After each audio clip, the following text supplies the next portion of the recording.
राजकोट किल्ल्यावर शिवाजी महाराजांचा पुतळा कोसळल्यानं त्यावरून आता अजित पवारांनी वेगळी भूमिका घेतली आहे।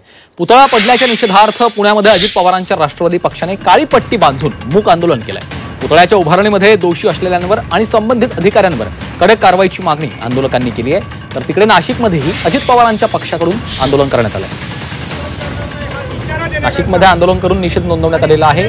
पुण्यामध्ये आपण पाहतोय अजित पवारांच्या राष्ट्रवादी काँग्रेसनं हे आंदोलन केलं।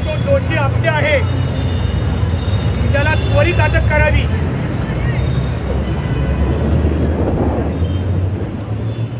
काय मटेरियल असायला पाहिजे, ते कशा पद्धतीने असायला पाहिजे, त्याचं लाईफ काय असायला पाहिजे, या सगळ्या गोष्टीचा आढावा त्या ठिकाणी घेण्यात आला का नाही ही देखील चिंता वाटते।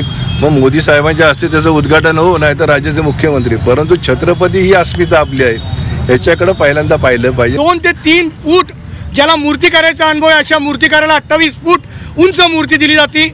त्या अधिकाऱ्यांचा मी निषेध करतो, त्यांच्यावरती कडक कारवाई करावी मागणी करतो आणि अशा अधिकाऱ्यांबरोबर जे कॉन्ट्रॅक्टर याच्यामध्ये आहेत त्या सगळ्यांना कायमस्वरूपी काळ्या यादीत टाकून त्यांच्यावर कडक कारवाई करावी, राष्ट्रवादी काँग्रेसची मागणी आहे।